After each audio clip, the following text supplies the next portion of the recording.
안녕하세요. 오병의 교회 윤호 목사입니다. 오늘은 요한 칼빈에 대해서 말씀드리겠습니다. 칼빈은 1509년 프랑스 북부 노용에 태어났습니다.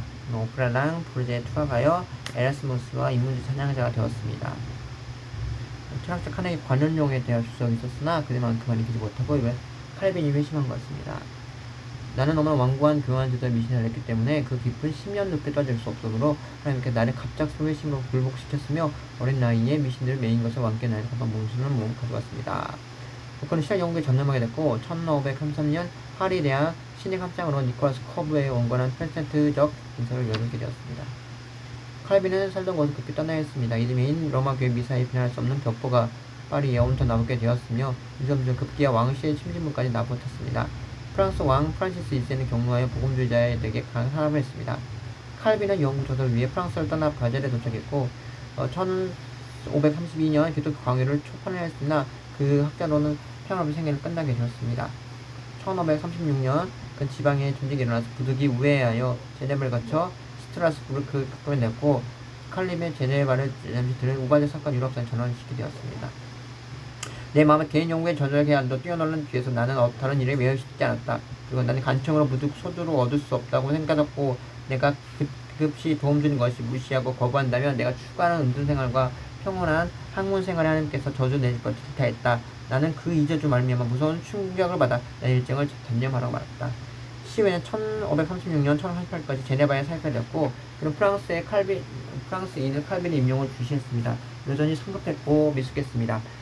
교회 정치 문제에 어떤 논쟁으로 추방당하자 그는 연구생을 위해 바젤로 물러가겠습니다. 그러나 이 일에 다 이르냐고 불처는 프랑스 난민의 저금 회전 위해 사역을 해 스트라스부르크로 오라고 강요를 했고 칼빈은 불처가 필요했던 요나 예를 들어 위협할 때까지 응하지 않다가 마지못해 이 일을 수락했습니다. 그리고 다른 불처와 다른 계획자들이 접하는 걸 즐겼고 이것이 난 유익을 얻게 되었습니다. 프로테스탄트와 로마 카톨릭 간에 개최한 회담을 참석할 수 있었습니다. 그는 그 기간 중 멜라톤과 친구를 갖게 되었고 제10예표와 제 과부로 아내를 얻었습니다. 그런데 그곳에 머문 동안 제네바 교회 상태는 더욱 악화되어 갔고 1540년 잘못 빠진 재정장관을 칼빈 귀환 요청하였고 제네바로 돌아가 그것을 이상하고 일찌감치 내가 하루 수천씩 내 죽어야 하는 십자가보다 더 일본 중간에 나는 길 타고 싶었다라 수리하는 것을 보아 소름 끼치는 일이라 하였습니다. 칼빈은 1541년 제네바 돌아와 그 두려움을 당연했고 제네바 교회의 영적 독립과 번징의 시위에 싸워 장기간을 쓰던 투쟁이 기다리고 있었기 때문에 그가 시행한 것은 중세기의 전통적 관습이었습니다. 칼빈은 호평받지 못했고 1259년 쓰기를 과거보다 자신 비방을 추구하고 걸어온 눈물들을 결코 없었다. 예정을 비난하고 오거스틴과 중세 최고 신학자의 모든 기억자를 위해서 명백히 가르치는 바였다. 칼빈은 다소 강조하게 했으나 브래드리 중세 신학자 지녔던 그 사상에 불과했던 점은 사실이다. 3일씩 부인하는 이단자 스르베르투스의 처형에 관여했던 이유로 비난을 받았다. 당시 동시대에 거의 그에게 찬성을 보냈고 오늘날 숭고한 취향 많은 다수의 사람들로 토마스 칼빈이 했던 것보다 오히려 더 단혹한 이단자를 핍박하게 되었습니다.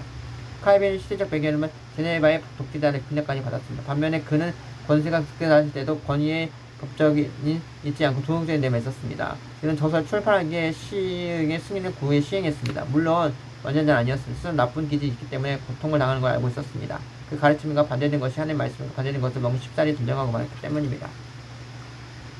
칼빈은 제네바를 개혁하였고 스코틀랜드 존 나스를 가리켜 서두시대에 이 지구상에 올렸던 그 가장 완전한 학교이다. 다른 곳에 그리스도가 천명에 접하기를 가장 바란다. 나도 선천적인 자연사랑을 가지고 있다. 털어놓은 적이 있습니다. 여기까지 교회사를 많이 조수한 중에 선사를 뽑고 있습니다. 칼빈 논쟁적인 논문을 많이 썼습니다. 그 중에 제네바에 관한 것보다 논박이었습니다. 336년 제네바 이후 추기경 사토르 때 제네바에 카톨릭의 쪽을 추적 사원을 보냈습니다. 유품에 대한 논문인데요. 십자가 화편의 원칙에서 얼마나 참지에 있는가 생각해보자. 내 가지 목록에 단순히 명세서만 족한 한 권 책이라도 남을 수 있다. 아주 작은 마을에 조금씩 가지고 있진 없다. 사실 대교구 대성당 교구의 교인들이 마찬가지다. 포리스 성당의 십자가상이나 포에터스 로마와 매일 찾을 수 있는 모든 통째를 수집한다면 잠시 쉴 수 없는 양이 될 것이다. 칼빈은 제네바인 동문한 정규 말씀을 전했습니다. 1549년 그는 설교를 속기로 기록되었습니다. 16세기 많은 분량의 뿐만 아니라 엄청나게도 팔렸고 치어법으로 분실되었습니다. 지금 거표된 것 출판 중에 있습니다. 칼빈은 많은 성경 주석을 썼습니다. 창세기, 여호수아, 시편, 에스겔 외에 전체 요한 1, 2서, 요한계시록은 주석을 썼습니다. 이런 주석 종류가 알지나 성경을 강의 사용도 기초로 사용한 것입니다. 그리고 10세기 맺는 주석 중 하나로 주석이 성경 본문에 빛을 주기보다 오늘날 교회의 목적을 익힐 까 생각하고 있습니다. 칼빈 기독교 강요로 잘 알고 있고, 이 칼빈은 내외 전체 판을 내었습니다. 첫 판은 휴대용 크기여 1536이 가는되었고, 전반부에 루터의 요리 문답을 청철 취했고, 가는되게 프란시스 1세에게 자문지 참가하게 됐는데 괴롭히고 있었고, 제7년 낙인을 지키고 있었습니다. 기독 강요의 목적이 무엇인가? 칼빈은 1539년 초에 해명했습니다. 강요를 믿고 있는 그 주석 외에도 신학적인 톤을 밀지 않지 않았고, 강요에 대해 널리 퍼지게 되었습니다. 강요 때 성경을 본문을 충분히 설명하면서 들어갈 수 있었습니다.